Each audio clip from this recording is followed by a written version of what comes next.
Si tenemos un defecto que puede ser de menos de 2 centímetros, hablamos de un 7%, y cuando son mayores de 2 centímetros, hasta un 9 o un 10%. Y esto es lo que viene a darle el traste a todo, ¿no? Porque una hernia incisional podemos verla hasta en un 20% y hasta un 70% en pacientes de alto riesgo, y la recurrencia, pues es muy alta, ¿no? Si se usa o no se usa malla, del 50 al 70%. Ahorita lo vamos a ver por ahí en un artículo de Llama, ¿no? Entonces, teníamos un problema para definir qué era una hernia compleja. No hubo ahí consensos de Delphi y decían que si tenía un estoma, que si no lo tenía, que el tamaño, que si era lateral y que si todo eso, pero pareciera ser que se pusieron de acuerdo y dijimos, bueno, vamos a hacer una clasificación que dependa de tres cosas: del tamaño de la hernia, por eso dice aquí hernia uno o 2 o 3, y es de menos de 10 centímetros, de 10 a 20 y de más de 20, ¿no? Luego, las comorbilidades que pudiera tener el paciente, y estamos hablando de que no las tenga o de que tenga obesidad, que fume o que esté inmunosuprimido.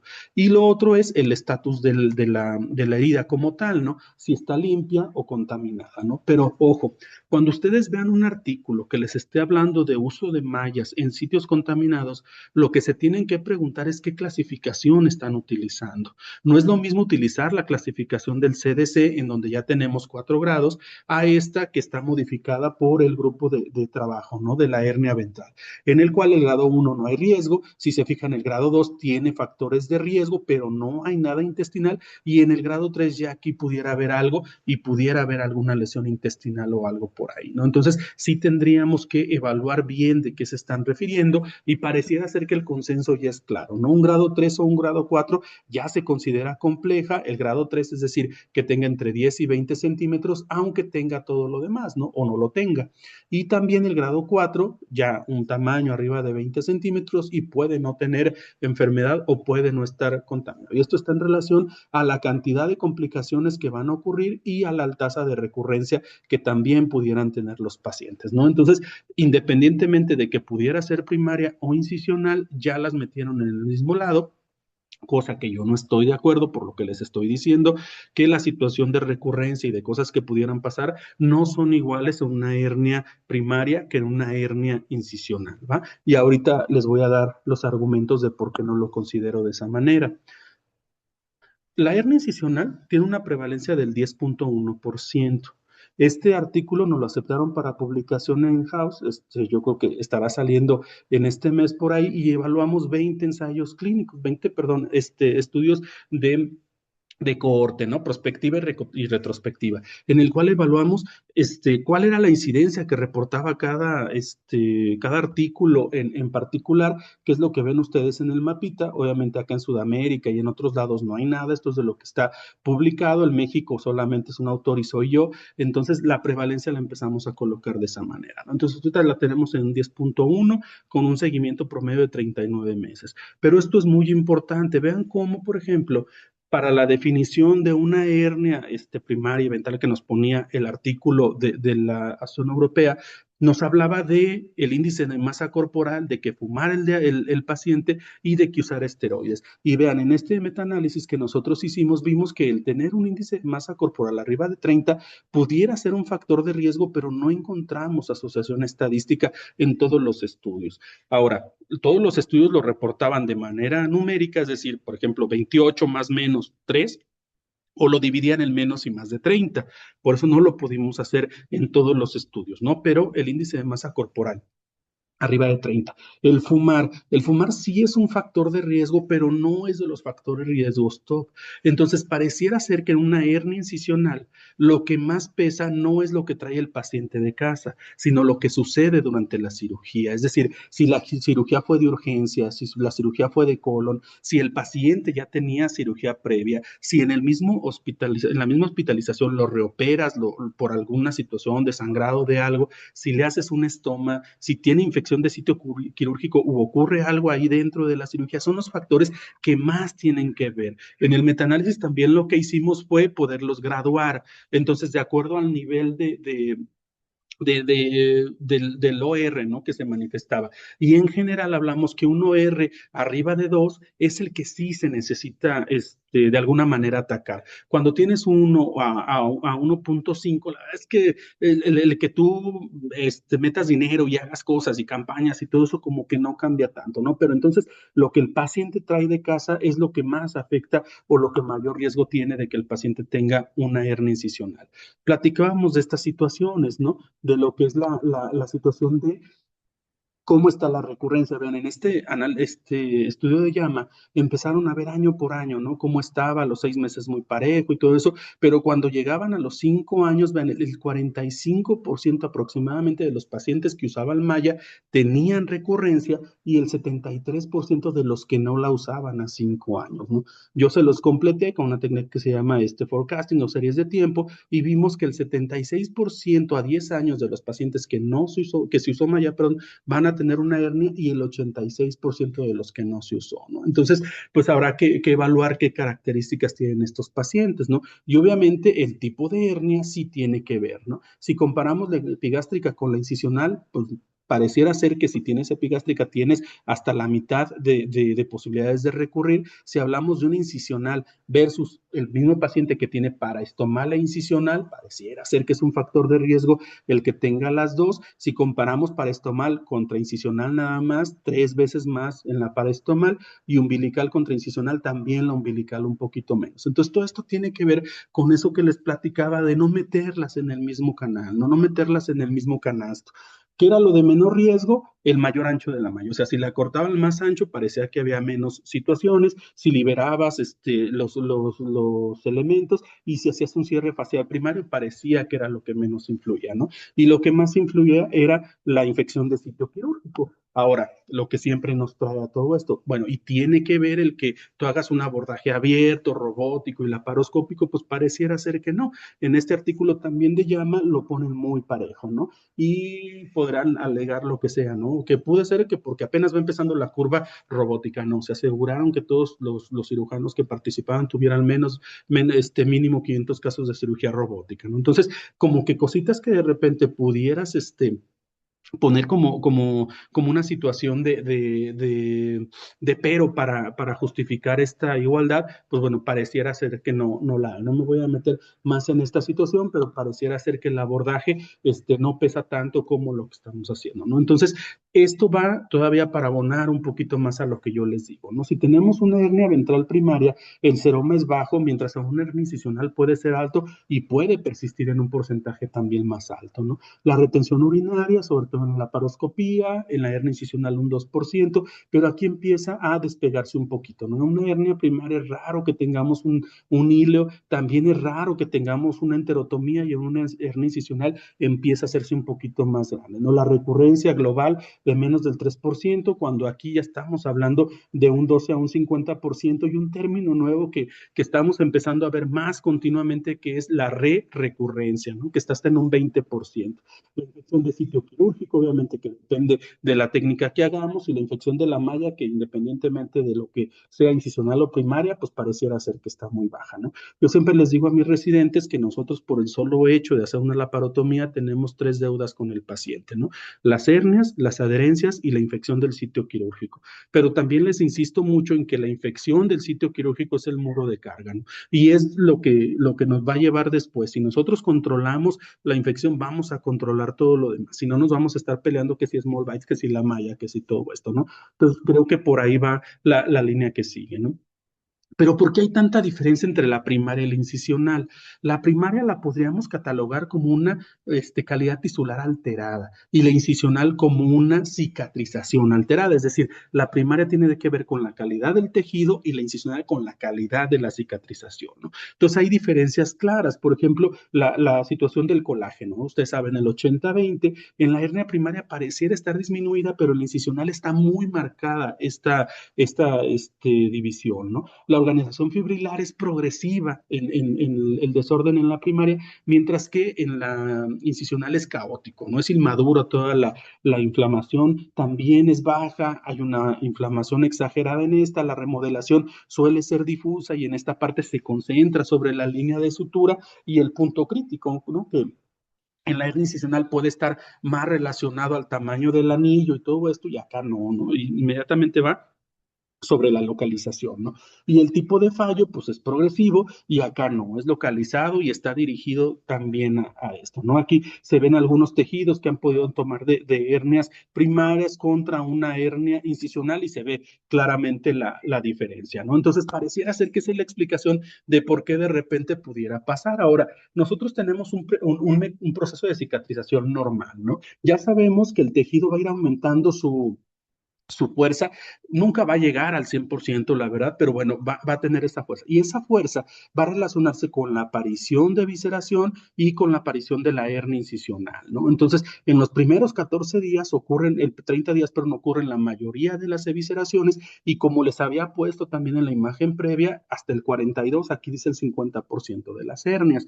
Esto nada más es una situación de semántica. Nosotros en México, y no sé si ustedes en Costa Rica lo ven de la misma manera, pero evisceración y eventración para nosotros es lo mismo. La diferencia es la salida o no de vísceras.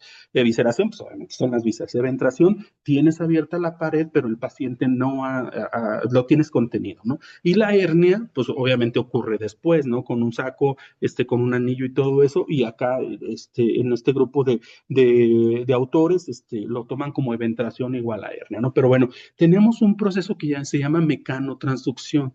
La mecanotransducción es lo que hace es que estimula o los estímulos físicos como la tensión, el estiramiento y la presión los convierte en señales bioquímicas que van a regular toda la actividad celular y la regulación del tejido. Entonces, si nosotros no tenemos la pared abdominal bien cerrada y esto está abierto, no se van a transmitir a las integrinas todas estas señales y entonces no vamos a tener una reparación adecuada.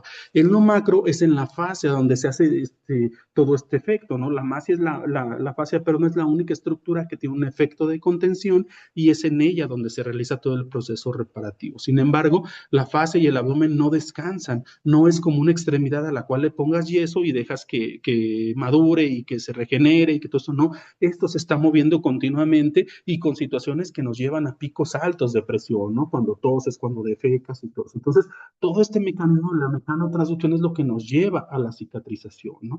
Los fibroblastos son las células que se encargan de reparar la pared abdominal, pero no adivinan dónde depositar el colágeno, responden a fuerzas mecánicas. Y esos sensores son lo que nosotros conocemos como integrinas, que son receptores tan membrana, es decir, la integrina está en el citoesqueleto interno y en la matriz extracelular, y está comunicando todas estas fuerzas. Al tener toda esta comunicación o esta sensorial, lo que va a hacer es empezar a formar vías de señalización como todos estos genes, sobre todo el YAPTAZ, y entonces ir al núcleo y en el núcleo empezarse a sintetizar el colágeno que es suficiente para poder empezar a repararla, ¿no? Pero cuando todo esto no lo das, cuando la tensión no está bien, entonces tienes todo esto desorganizado, ¿no? Tienes otro tipo de colágeno que es diferente a cuando tienes una tensión adecuada y empieza a regenerarse de buena manera, ¿no? Entonces, todo esto tiene que ver con las fases de la cicatrización. Pareciera ser que nosotros vamos como en sentido contrario, es decir, vamos que va agarrando fuerza la pared abdominal y va perdiendo fuerza la cicatriz, ¿no? Pareciera ser que vienen en sentido contrario y así tiene que ser, ¿no? Entonces, nosotros tenemos la fuerza del tejido muy baja, va aumentando hasta los 120 días que ya empieza la remodelación tardía y mientras la sutura es máximo o queremos que sea máximo en los primeros días y va haciéndose menos hasta que ya es nula al final de la cicatrización, ¿no? Ya dependerá del tipo de sutura que vamos a ver más adelante cuánto dura y cuánto no, ¿no? Entonces, aquí pareciera ser que la sutura debería de estar intacta, luego empezarse a perder un poquito y la vida media crítica es entre los 20 y los 120 días. Por eso tomamos suturas que tienden a degradarse lentamente. En la pared abdominal tenemos la ley de Davis, que es muy similar a la ley de Wolf en el hueso. Establece que el tejido blando se remodela y se fortalece en respuesta a la carga mecánica que está impuesto. Entonces ahí va la situación de úselo o piérdalo. O sea, si tiene suficiente presión, se va a producir el tejido y si no, no se va a producir una ley del todo o nada, ¿no? Entonces aquí se viene toda esta situación. Aquí quisiera que pudieran ver esta parte. Esto lo hice con inteligencia artificial. La verdad es que ahorita es bien complicado complicado que podamos hacer simulación en humanos. Y lo que estoy haciendo aquí es cerrando la pared abdominal y aquí lo cerré con un índice de Jenkins de 3 y pensando que la pared abdominal se expande un 30%. Y si ustedes vieron, la ganancia o la separación de los tejidos fue muy amplia. Aquí estoy cerrando de manera normal con un 4:1, se distiende un 10% y vean como el pico de presión nos habla que la apertura de la pared abdominal es prácticamente nada y el pico es del 40%. Lo repito un poquito para explicarle. Aquí estamos cerrando con un 3:1 de Jenkins. Vimos que la sutura, la cavidad abdominal se expande un 40%. Vean cómo aumenta y vean cómo se separa 3.6 milímetros la pared y el pico de presión es del 166%. Entonces, claro que tiene que ver cómo nosotros cerremos y cómo vamos a esperar que nuestro paciente esté en el posoperatorio. Por eso es muy importante el cierre. ¿Por qué? Porque si nuestro paciente aumenta su presión y nosotros no tenemos una sutura adecuada, entonces el paciente se va a herniar. No va a haber otra situación por ahí, ¿no? Por eso esta animación, insisto, ya es bien difícil. Ahora, ¿de dónde viene todo esto? Axel, perdón, presentó su estudio en el cual hablaba de las fibras de colágeno en la línea alba. Entonces, él menciona muy claramente, en la línea alba tenemos fibras que son transversales del oblicuo mayor y del oblicuo menor y transversas del transverso, ¿no? O longitudinales del transverso. Pero no tenemos fibras longitudinales como estas que nos ayuden a que la sutura se ancle. Entonces, la pared abdominal de la línea alba no sirve para poder estabilizar un cierre de sutura. Y bueno, va a variar, ¿no? En la parte alta del abdomen va a haber más oblicuas tipo 2 o menos oblicuas tipo 1, lo que sea, pero en la mayoría y abajo va a haber más transversas. Entonces, no tenemos una línea de sutura que nos alcance a soportar una sutura. Y más cuando se dilata, esta cruz se empieza también a hacer una línea, digamos, como el signo igual, ¿no? Se empiezan a hacer longitudinales y no tenemos nada de fuerza en la pared abdominal, ¿no? Entonces, este concepto es muy importante y otro concepto son las fuerzas que luchan para que la pared abdominal se abra o se cierre, ¿no? Que es lo que nosotros conocemos como la fuerza de la sutura. Nosotros tenemos una fuerza de tensión, que es la fuerza de los músculos laterales para abrir la pared abdominal, ¿sí? Tenemos una fuerza de la sutura, que es la sutura que trata de mantener la línea alba unida, y otra que es la fuerza de compresión, es decir, qué tanto nosotros comprimimos el tejido. Entonces, tenemos la fuerza de la sutura y la fuerza de la sutura tiene que ser mayor que la fuerza de tensión. Y la fuerza de la sutura es la suma de la fuerza de la tracción que tiende a separar los bordes, la fuerza de compresión que trata de mantener la línea alba unida y otra fuerza que nos juega en contra, que es la presión intraabdominal, ¿no? Que está aquí aventando hacia arriba. Entonces, todas estas fuerzas tienen que tener un equilibrio. ¿Por qué? Porque si la fuerza de sutura es mayor, comprime y necrosa el tejido, y si es menor, se va a romper y vamos a tener una hernia. Entonces, tenemos un concepto anatómico en el cual no podemos colocar una sutura y tenemos un concepto funcional en el cual la pared abdominal está moviéndose continuamente y no podemos tener una situación clara o ventaja con nuestro cierre. Por eso es importante que cerremos bien. Entonces, ¿qué pasa con la malla? En todo esto que hablamos de la mecanotransducción, tiene beneficios, pero cuando esta cicatrización se altera, entonces tenemos un problema, ¿no? Lo primero es que la malla ocasiona un andamiaje y una estimulación celular como de reacción para que los fibroblastos estimulen, proliferen y formen nuevo tejido. Pero cuando la malla no está bien fija, se encoge o se retrae, entonces tenemos una fibrosis excesiva que nos va a hacer que la malla no atienda de buena manera. Va a permitir una buena malla que madure el colágeno con este tipo 1 y tipo 2 que estamos hablando, pero cuando tenemos una mala malla, tenemos una reacción a cuerpo extraño y entonces va a activar las células gigantes, los natural killers, los macrófagos, y entonces nos va a dar al traste con nuestra cicatrización normal, ¿no? Y el mantenimiento de la integridad, pues también nos va a ayudar, pero cuando no tenemos bien fija o la cortamos muy pequeña y todo eso, entonces podemos tener problemas. Entonces, la malla como que nos quiere suplementar todo esto que de repente la sutura no pudiera tener, por eso tal vez sea su éxito.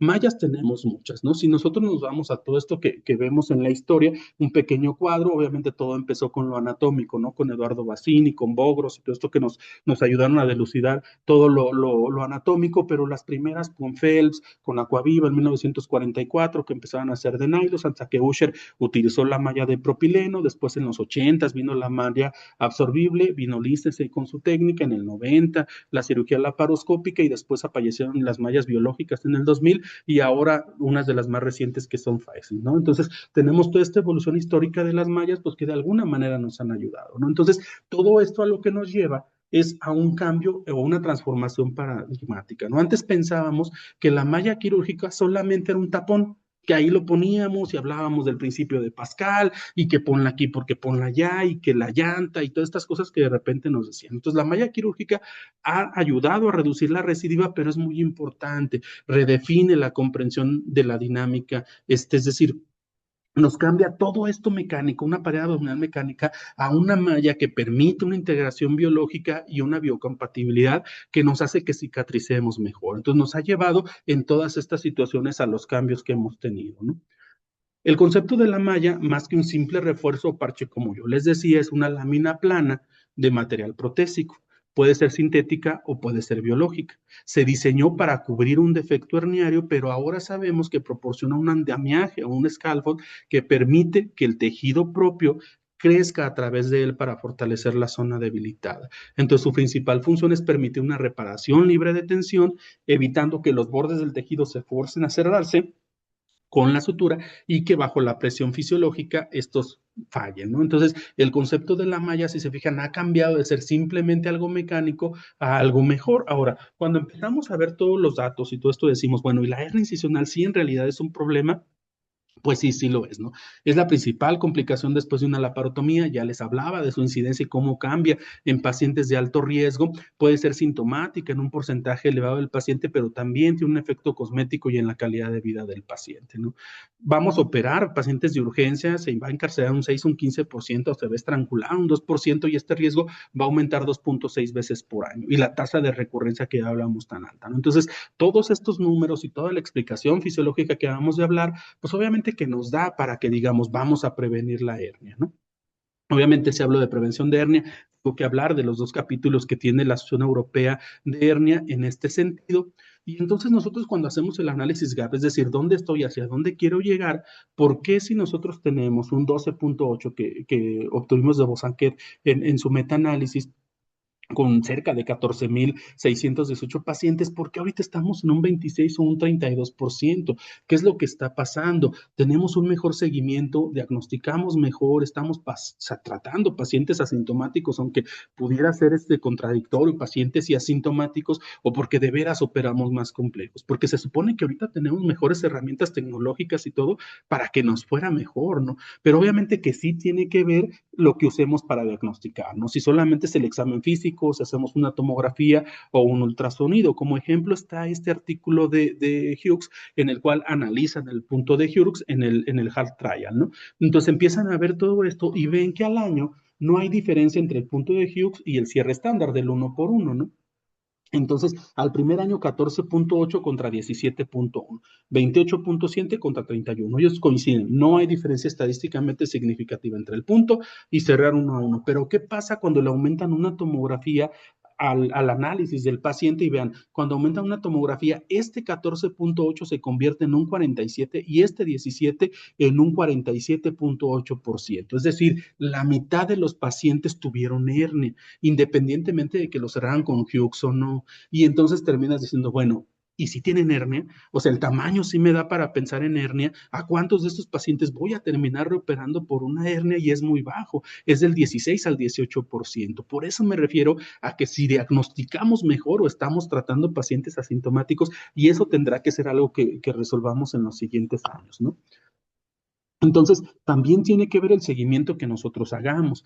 A un año, el 42% de las hernias se van a presentar. A los 2 años, el 62%, y así hasta llegar a los 5 meses que vamos a tener, 5 años, perdón, que vamos a tener cerca del 94% de los pacientes. Vean en este estudio, en donde empiezan a reportar todas las situaciones de la hernia y tiene una prevalencia cercana al 35%. Eso es lo que se le critica mucho a Small Bites, porque cuando ellos reportan su seguimiento a solo solamente un año, pues solamente nos están reportando el 42% de los casos que van a tener. ¿Qué pasa con seguimientos más largos, no? Lo vamos a ver más adelante. Entonces, esto es un problema. Y después de los 20 meses, pareciera ser que se llega a nivelar la cantidad de pacientes que se van a herniar y por eso la zona europea me dice, ¿me vas a hablar de hernia o vas a hacer un estudio de hernia? Sigue los mínimo 24 meses, ¿no? Entonces, el seguimiento también tiene que ver. Yo siempre les digo que cuando nosotros estamos hablando de la prevención de hernia, si tú llegas a prevenir la hernia cuando estás en el quirófano pidiendo una sutura, ya llegaste tarde, ¿no? Mínimo hay algunos pasos que tienes que pasar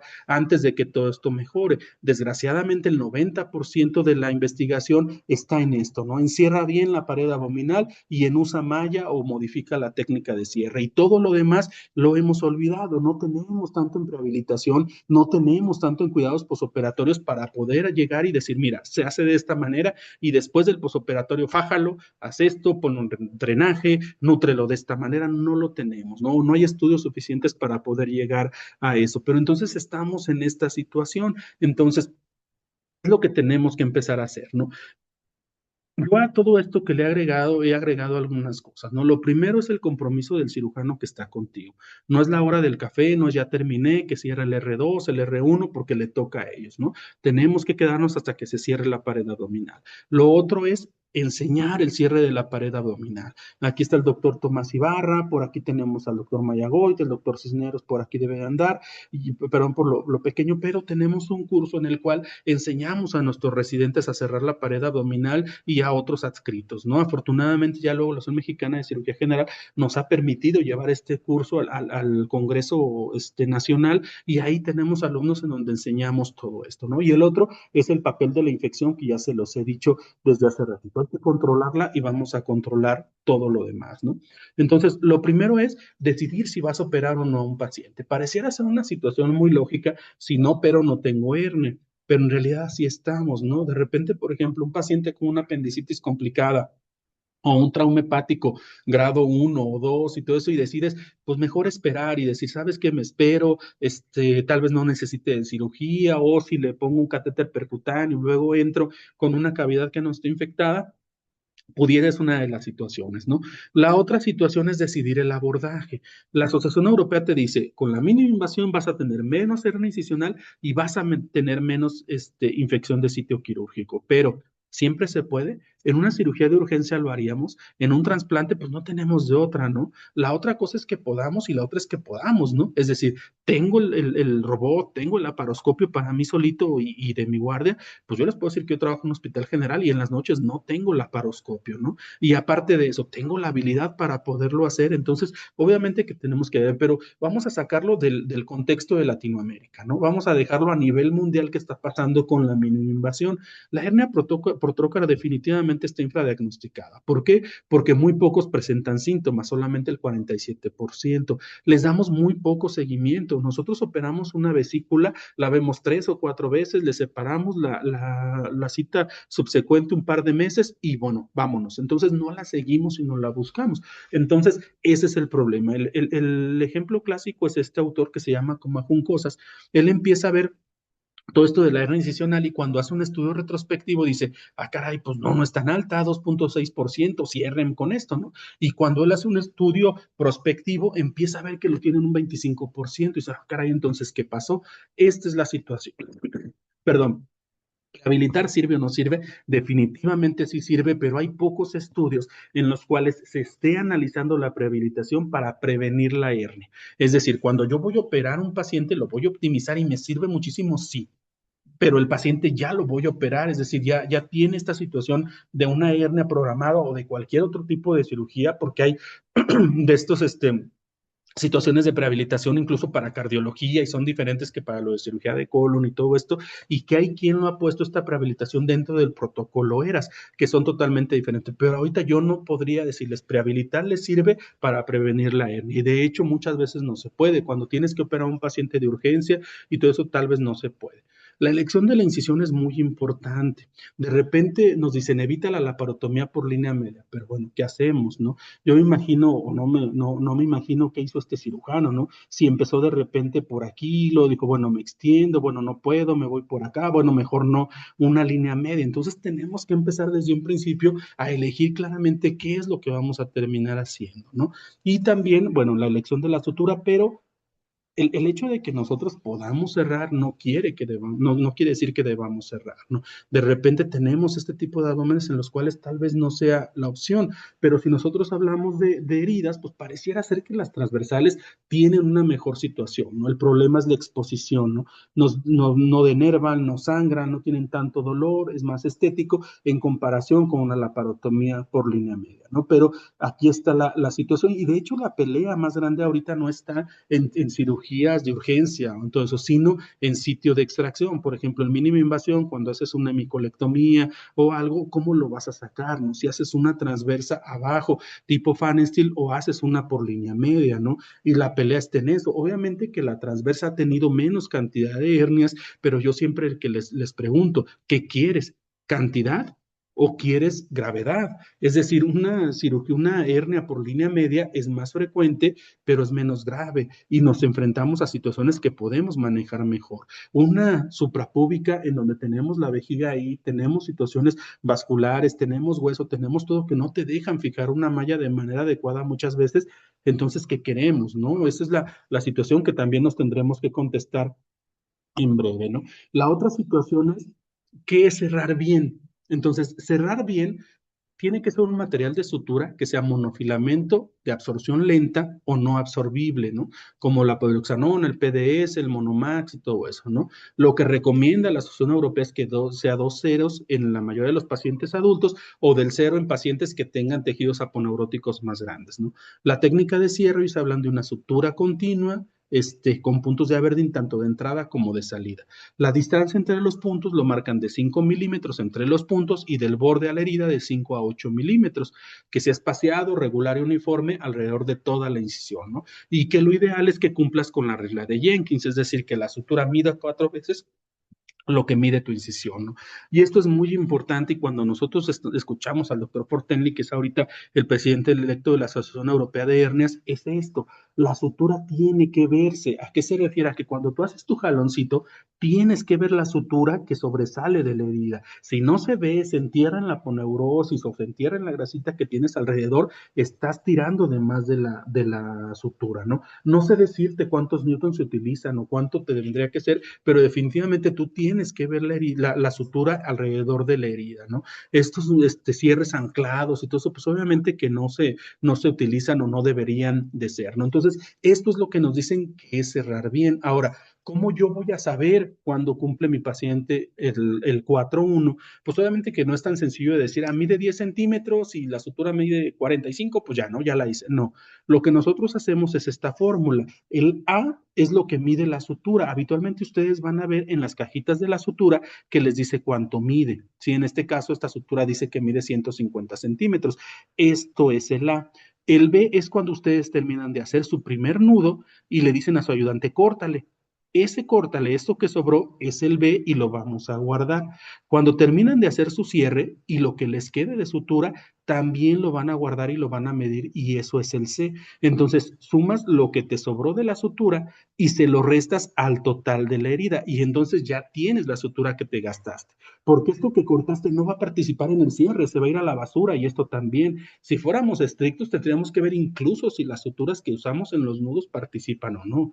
Entonces, nosotros hacemos esta medición, lo dividimos entre lo que mide la sutura, la longitud de la herida, perdón, y todo esto nos tiene que dar arriba de 4. Y si no tengo arriba de 4, ¿qué tengo que hacer? Pues cortar la sutura y volverla a hacer. ¿Por qué? Porque el riesgo de dejarlo de esta manera es mucho mayor que continuarlo haciendo, ¿no? Entonces así se mide la sutura. Este programa también lo hice yo con simulación en el cual, de acuerdo a cómo tú cierres, si es small bites, perdón, o large bites, y de acuerdo a lo que mida tu herida y lo ancho de la línea alba, es decir, nosotros lo medimos con ultrasonido en diferentes puntos y decimos, mira, la línea alba mide esto. Y entonces colocamos ahí, por ejemplo, la línea alba aquí mide 0.5 centímetros, ¿no? perdón, 3 milímetros, perdón, y avanzamos 0.5 y 0.5, hacemos el small bites y tenemos que nos va a medir 5.41 si hacemos small bites, ¿no? Y si hacemos large bites, 6.21 y nos hace una simulación de cómo nos va a cerrar y todo eso. Definitivamente esto es teórico, esto es geometría, pero si tú tienes las anchuras y todo eso y el programa te dice que no vas a alcanzar el 4.1, entonces ya piensa desde ese momento qué vas a hacer, ¿no? Si le vas a hacer un o le vas a colocar una malla. Obviamente que la mayoría de la literatura está estacionada hacia lo que es small bites, ¿no?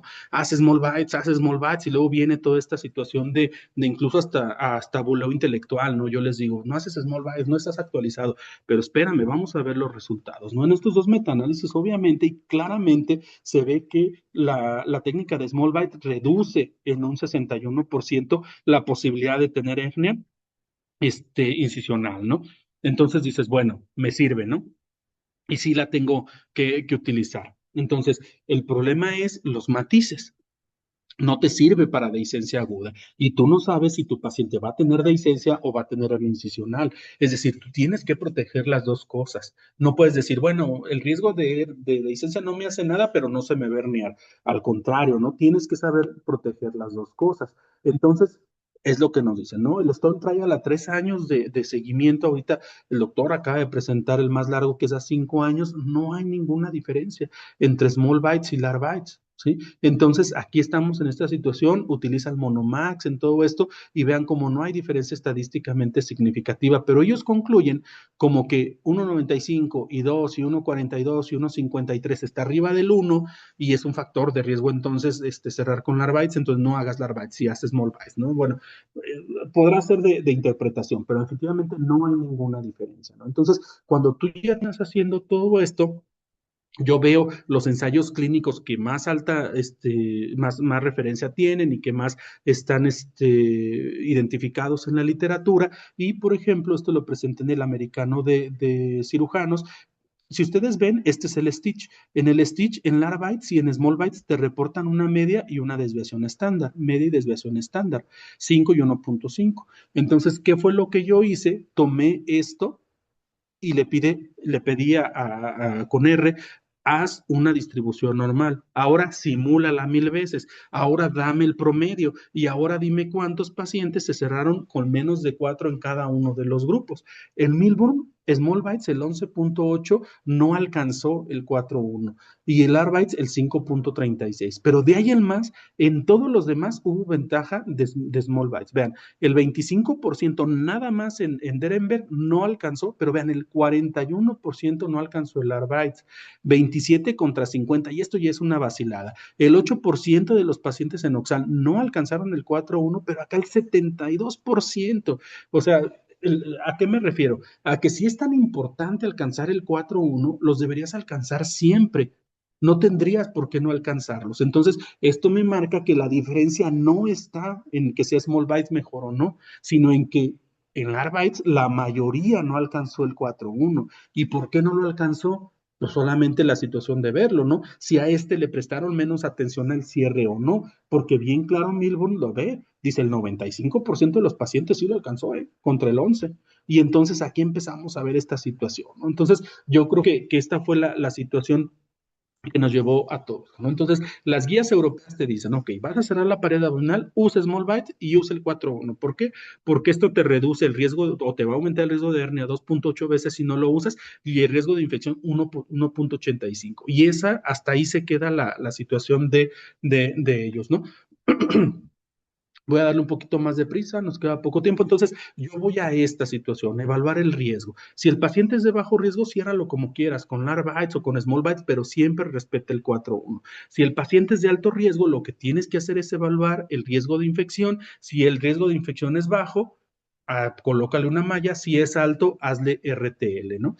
¿Por qué? Porque la infección de una malla es catastrófico.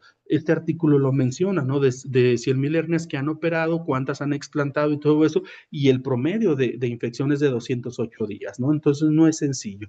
Este artículo lo publicamos el año pasado, en el cual evaluamos el ACS Calculator para determinar el riesgo de infección, ¿no? Esto lo pueden tener aquí de este lado. Tal vez la única situación que le vemos mal a esto es que no nos determina bien el tipo de cirugía. O sea, si yo entro a hacer una hemicolectomía, de repente puedo sacar un estoma y eso no me lo dice, nada más me pregunta qué tipo de cirugía principal es, ¿no? Pero bueno, aquí pueden sacar la infección de sitio quirúrgico y aquí esto fue lo que nosotros utilizamos para hacer la aplicación en el cual nosotros calculamos el riesgo de infección, ¿no? Y le hicimos una validación externa. La validación externa es en una población que tiene las mismas características de las de desarrollo, pero que es diferente, incluso en tiempos, ¿no? ¿Para qué? Para ver que no esté sobreajustada, para ver que tenga una utilidad clara y todo esto, ¿no? Estos dos videos muestran a un paciente que tiene un riesgo alto, un riesgo bajo, y bueno, básicamente es eso, ¿no? Para que vean que funciona en las situaciones. Básicamente lo que más pesa es el riesgo de infección,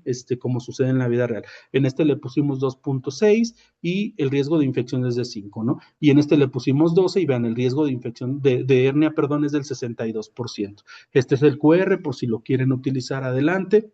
Y entonces empezamos a compararlo con todas las escalas publicadas y le estuvo yendo mejor. Hicimos algo de estadística bayesiana y también resultó bien. Y el punto de corte lo dejamos en un 10%. Es decir, si en la aplicación tú tienes un puntaje arriba de 10, ese paciente es de alto riesgo y vas a tener que hacerle algo. Si es abajo de 10, entonces es de bajo riesgo y podrás cerrarlo como tú lo consideres, ¿no?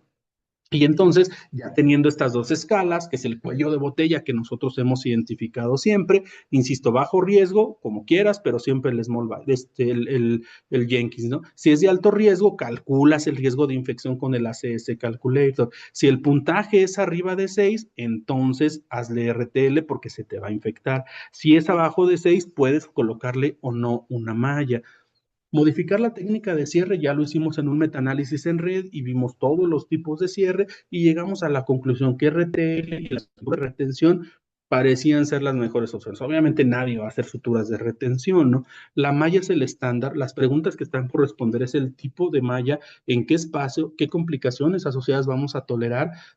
¿Qué contraindicaciones tendría, por ejemplo, la mujer en una edad fértil, un niño de 12, 14 años que todavía no alcanza su crecimiento, su grado de contaminación? Y ya hemos llegado a la conclusión de que la malla se tiene que poner online, que tiene que ser macroporosa. ¿Por qué online? Porque si nos llega a ser una infección, infección, la retiramos. Y si nos llega a ser una hernia, tenemos todos los espacios vírgenes que se supone que son los mejores para colocar una malla.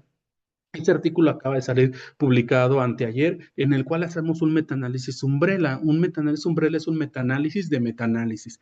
Entonces, evaluamos la eficacia de la malla para prevenir la hernia incisional y vemos que reduce en un 71% el riesgo de hernia. El intervalo de predicción está entre 22 y 37. ¿Qué quiere decir? Que cualquier estudio que vuelvan a hacer en un futuro, el intervalo de confianza va a caer aquí.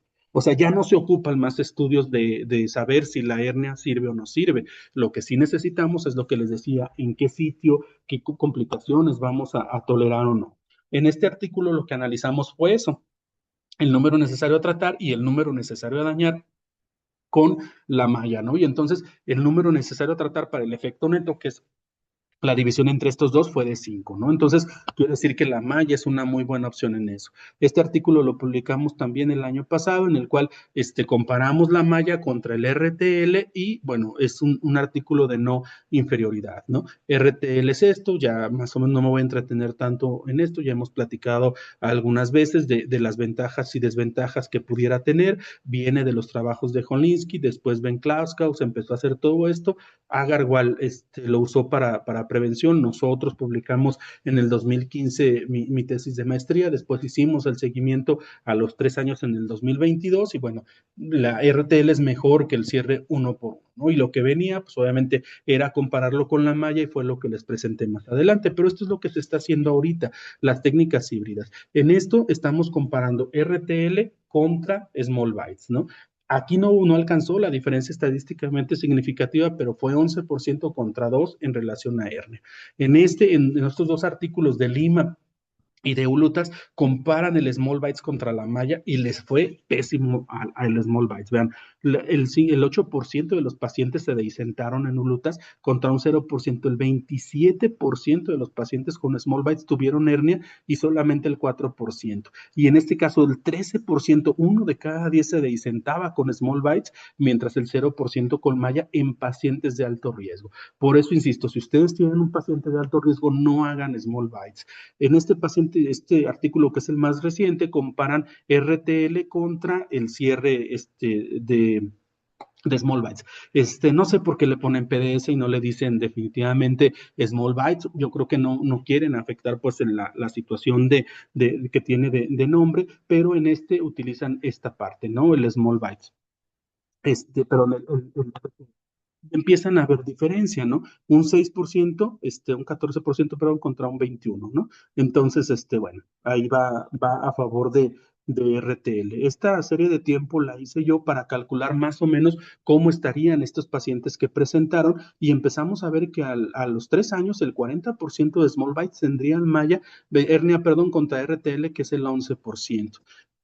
Tiempo después sacan esta situación a los 3 años en donde es 36 contra 14, vean, 14% de RTL y 36% de los pacientes con small bites tenían hernia. Entonces, la verdad es que el usar small bites en pacientes de alto riesgo te aumenta 3 veces el riesgo de tener hernia. Entonces, creo que en algún momento ya la zona europea tiene que darse cuenta y decir, a ver, no vamos por ahí, no es la mejor situación. Ya para terminar, metaanálisis donde comparan RTL con otros tipos de hernia, no les hagan caso, la verdad es que está muy chafa, está muy mal hecho y no va por ahí. Entonces, conclusiones. ¿Cuál técnica es mejor? Depende del riesgo del paciente, tanto de infección como de hernia incisional. Small Bites no ha tenido buenos resultados en pacientes de alto riesgo y presenta sesgos que ya se los mencioné.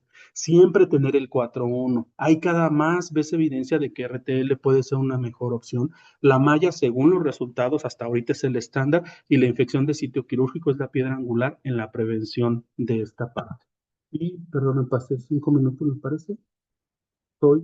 No pasa nada, doctor. Si necesita 3 horas más, no se preocupe, aquí se las hacemos. No. No se preocupe. Voy a dejar de compartir. Muchi- Perfecto, muchísimas gracias. Vamos a ver, pues en el chat creo que están un poquito tímidos con respecto a las preguntas, pero la verdad es que Ajá. yo sí soy bien preguntona. Sí, dígame. Pues como la realidad ideal y la realidad, ¿verdad? Claro. En muchas ocasiones en las instituciones públicas, yo puedo hablar, pues que tengo la experiencia de trabajar en Costa Rica, trabajar acá en México, no siempre vamos a tener la sutura ideal y en muchas ocasiones lo que tenemos es prolene, lo que tenemos es Vicryl. Entonces, si nos ponen a escoger, obviamente, pues pienso que prolene, pero ¿cuál es su opinión con respecto al cierre con prolene? Sí, bueno, entiendo, yo también trabajo en un hospital general y bueno, he cerrado con monocril, con PDS, con todo eso, ¿no? Afortunadamente no me ha tocado ya en algunos años cerrar con Bicril. Miren, la verdad es que si nos vamos a analizar, hay por ahí un metaanálisis en red de las suturas y no existió diferencia en cuanto a las suturas para la hernia. Obviamente todos tienen sus sesgos y sus situaciones pues para poder elegir, ¿no? Yo en general le diría que tendría que ser una sutura que se reabsorbiera lento o que no se reabsorbiera, y que sea monofilamento. Cuando nosotros vamos al taller, les explico más o menos que cuando damos los puntos, nosotros hacemos un tipo de cierre en el cual la sutura tiene como una polea y entonces al hacer multifilamento la fricción es mayor y puede romper los tejidos. En general, dependerá de qué es lo que ustedes quieren hacer, ¿no? Si quieren cerrar nada más con small bites, pues no le cabe una sutura de un calibre mayor al del 2 ceros. Por eso empezaron small bites con punto .5 y punto .5 y dijeron, no nos cabe. Entonces, punto .5 y punto .8, ¿no? Le aumentaron 3 milímetros. Entonces, creo que la situación es en ese sentido. Prolene, o sea, váyanse por monofilamento, váyase por una sutura un poquito más ancha que el 2 ceros. Ya lo demostré pues con números que Small Bytes, la verdad es que es una vacilada y tendrán que retractarse un poquito antes o después, pero lo tendrán que hacer, ¿no? Perfecto. Acá en el chat ya tenemos varias preguntas. El Ujú. doctor Tobal dice, gran plática, siempre un placer escuchar al doctor Lozada. Ah, muchas Fuera de los gracias. protocolos de prehabilitación como toxina y neumoperitoneo progresivo, ¿cómo prehabilita a pacientes con hernias W3 independientemente de que sea medial o lateral? Fíjese que hace poquito me tocó dar en la Asociación Mexicana de Cirugía esa plática. No confundamos prehabilitación con acondicionamiento abdominal. Todos los pacientes se prehabilitan, pero no todos requieren acondicionamiento. No sé si me voy a entender.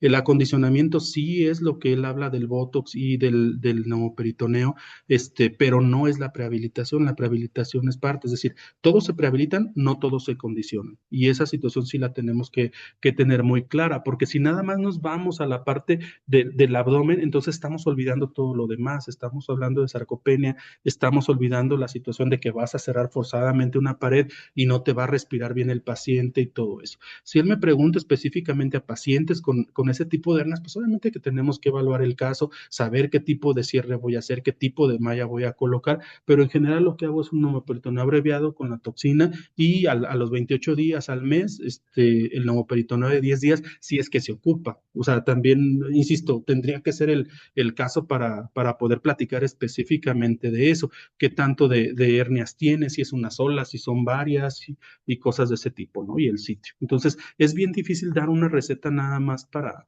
así tan a la ligera, pues, ¿no? Y no me quisiera dar una imagen que no es. Claro, sí, como la individualización de cada caso es Exacto. lo ideal. Ujú. Eh, Nubia dice, ¿tiene algún tamaño recomendado de malla o relación con respecto a la herida? Me imagino que Sí. para las mallas profilácticas. Cuando hacemos la malla profiláctica es 3 centímetros. 3 centímetros hacia cada lado, es decir, 6 centímetros de ancho y dependiendo de lo que mida, si mide 10, pues tendrá que medir 16, es decir, siempre se debe de solapar 3 centímetros la malla del cierre de la herida. Ya si me habla de una hernia como tal, pues tendremos que medir el área de la hernia y el área de la malla, ¿no? Que habitualmente, acuérdense de la relación 16:1, es decir, tiene que tener 16 veces el área de la malla en relación a lo que tiene la hernia. Luego no se puede, ¿eh? No se puede en hernias, por ejemplo, de 8 centímetros, está bien difícil que tengamos esa relación 16:1 que los físicos y los mecánicos han demostrado que es útil para prevenir la hernia. Y entonces a lo que nos vamos es a que se solape 5 centímetros mínimo. Okay. Sí, porque si no sería como imposible lograr toda Esto, no, una malla de 40 centímetros, ¿de dónde? ¿No? Ni existen, o sea, no. Uh-huh. Víctor Manuel Pereira pregunta qué opinión tienes sobre el cierre del tejido celular subcutáneo para reducción del riesgo del seroma o reducción Sí, del riesgo de infección sí, de... sí, yo creo que sí se debe de hacer. Mire, dicen que las cosas nuevas están en los libros viejos, ¿no? Y luego vamos así como en el tenis, ¿no? No lo hagas, sí hazlo, no lo hagas, sí hazlo. Por ejemplo, le dicen, no cierres el peritoneo, yo lo cierro siempre. Entonces, tengo una ventaja. Se supone, bueno, no se supone el peritoneo, se hace hermético rápido y eso disminuye la cantidad de líquido que sale de dentro de la cavidad hacia el tejido celular y que puede ocasionar el seroma. A veces el seroma no se forma nada más en la situación del tejido celular como tal, porque a veces ni despegamos tanto, se forma de lo que viene de la cavidad hacia afuera. Entonces, yo tengo ya la situación de cerrar, no puedo demostrarle cuánta fuerza me da extra el cerrar el tejido celular y el peritoneo, pero creo que sí tienen una situación importante por ahí. Entonces, yo sí lo hago, sí, afronto el tejido celular subcutáneo, pero no sé decirle en ese sentido cuánta fuerza y cuánto nos da y con números como lo hago con estas cosas, ¿no? Y perdón, nada más agregándole a esa pregunta, cierra el peritoneo y cierra el tejido celular Sí, subcutáneo, ¿qué material utiliza y qué tamaño de aguja? habitualmente 2 ceros y aguja grande para el peritoneo y para el tejido celular subcutáneo. ¿Y qué tipo de sutura? Igual un Si mono... hago una disección, si hago una disección así grandotota, si hago puntitos separados y lo voy juntando un poquito. Si es una incisión nada más en la que no diseco, nada más suturo en la línea media, pues. Si es Ok, una hernia, una herida por línea media. ok. La doctora Olga Vega, un gran saludo Ujú. para nuestra. ¿Qué piensa de las suturas barbadas como el vilo para el cierre? Hay bien poquito estudios de eso. Por ahí hay dos ensayos clínicos, uno de una calidad metodológica ahí más o menos y dice que disminuye el riesgo de dehiscencia aguda. La verdad es que hay muy poco de sutura en pared abdominal como tal. No podría decirle un porcentaje o alguna situación, pero sí se está usando y se está usando cada vez más, ¿no? Creo que la ventaja esta de repente no se recorra la sutura pudiera ser una de las ventajas, pero no sé hasta dónde el jalón de la aponeurosis favorezca o no esa parte. Yo no la uso, yo no la uso para el cierre, pero bueno, habrá que ver en un futuro, ¿no? Cómo se da. A ver cómo se comporta la vilo. El doctor Álvaro Pesti, ¿qué piensa de la aplicatura de diástasis? El Saludos, buen Edgar doctor. Saludos. Cargas. Siempre nos toca encontrarnos en los congresos por allá y nos da muchísimo gusto saludarlo. Un gran abrazo, Pues Edgar. obviamente, Saludos.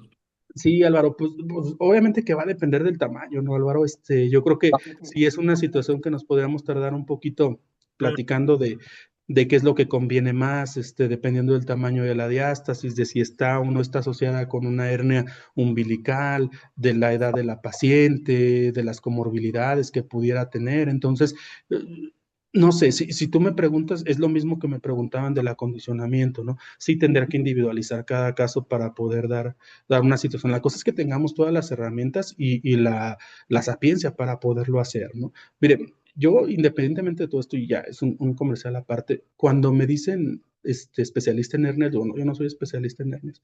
Es bien complicado. ¿Cuántas técnicas abiertas hay de hernia inguinal? O sea, dominarlo todo para poderte decir especialista, yo creo que es muy complejo, ¿no? Incluso nosotros mismos en hernias como que hemos tomado nuestro nicho y algunos dicen, yo inguinal a lo que sea, y de pared, espérame tantito, ¿no? Yo de pared y laterales como que casi no, y yo me dedico a puro diástasis. Entonces es bien complicadillo, por ejemplo, platicar esa. Entonces así tendríamos que ver, pues como que el caso en específico, ¿no? El doctor Juan Ortega, entonces recomienda no anclar los puntos, será urgente No, continuo sin no. anclar. No, no, no. Mira, yo lo que recomiendo es que cuando van a hacer su cierre de pared abdominal, siempre empiecen 1 centímetro arriba del borde o del ángulo de la herida, ¿no? 1 centímetro por arriba o 0,5 si es que van a hacer small batch, ya ustedes sabrán. Pero siempre empiecen por arriba para que incluyan el ángulo, para que no tengan que hacer esos puntos de Madden que de repente lastiman un poquito la pared.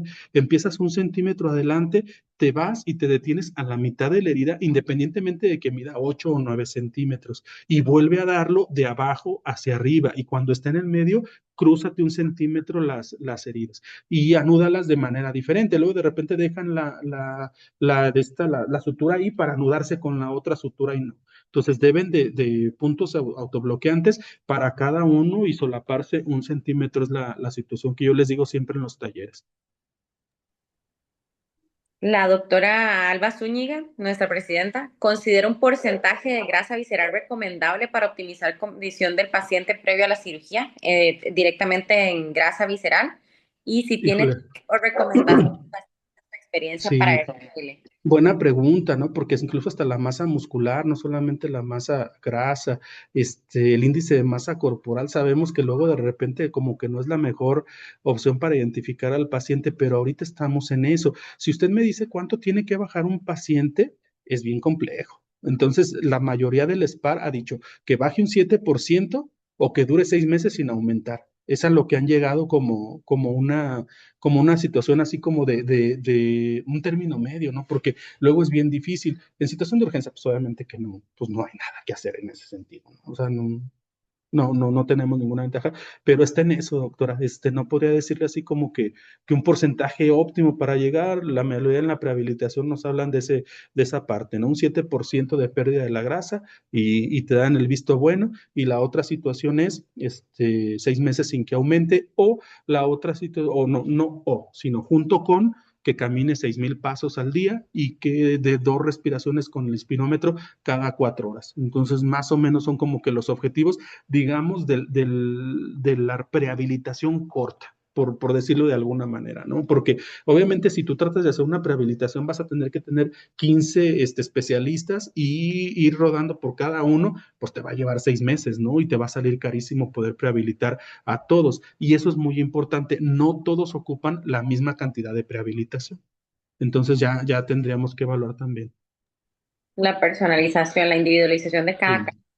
Ya para ir cerrando, doctor, la última Ujú. preguntita, el doctor Jorge Huamán me pregunta que si se puede utilizar para el cierre de la poneurosis el nylon cero.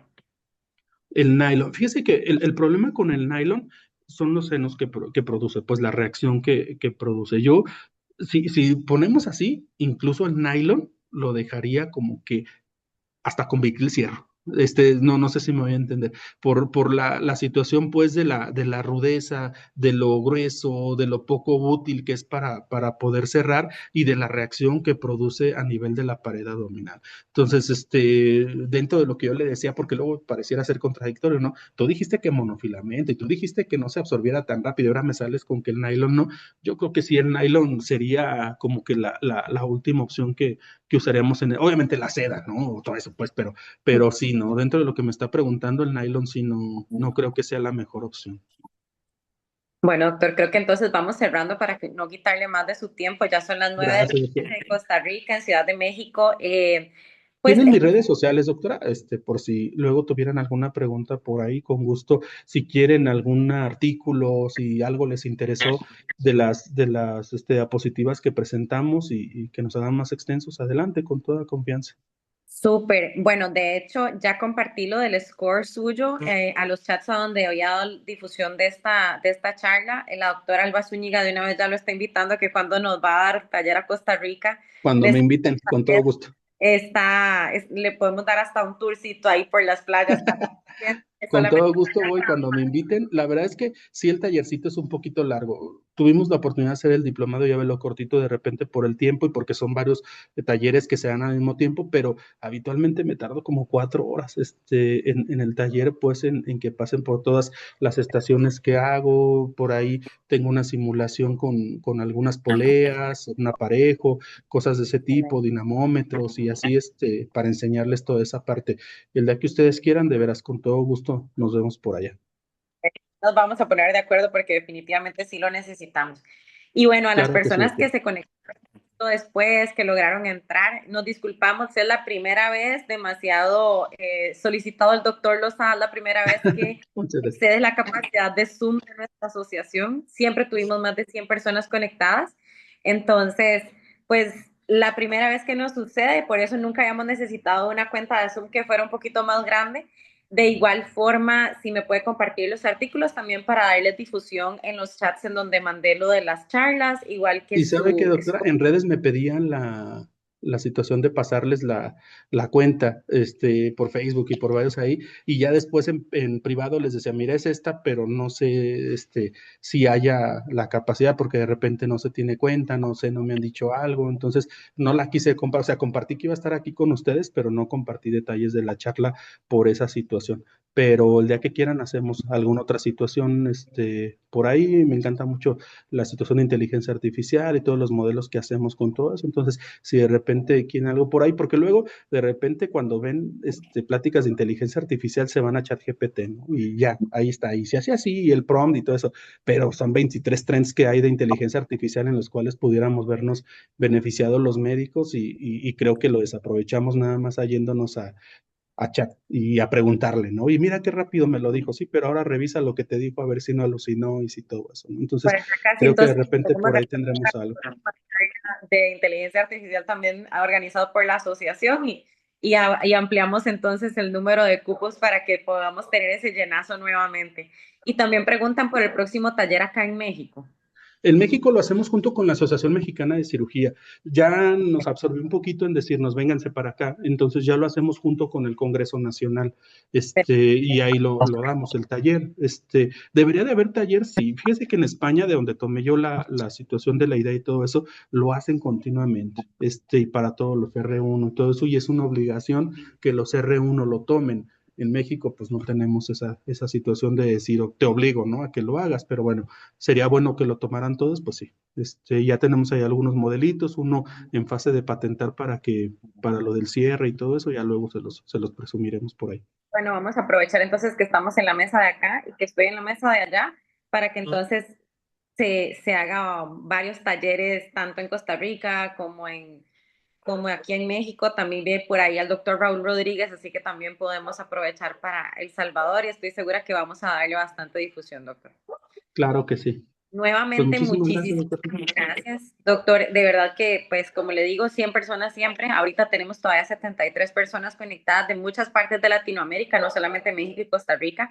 Entonces, pues le agradezco enormemente su tiempo. Muchísimas gracias por esta charla que definitivamente, pues, ya la he escuchado ya 2 veces, pero por mí podría seguirle escuchando porque veo que le mete Perfecto. detallitos nuevos. Entonces, ahí como para irle agarrando estos detallitos está súper bien.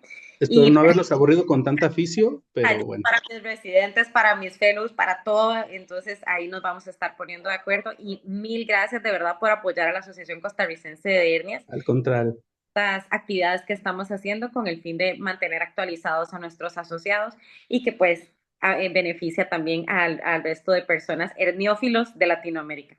Perfecto. Entonces, Pues ahí estamos en redes, @Edgar Lozada, para lo que necesiten en Instagram, en, excelente. este, en X. Entonces, si tienen preguntitas por ahí podemos continuar la charla y pues muchísimas gracias. Que esté muy bien, doctora. Cuídense mucho. Muchísimas gracias. Buenas Un noches a fuerte todos. abrazo a todos. Bye. Bye.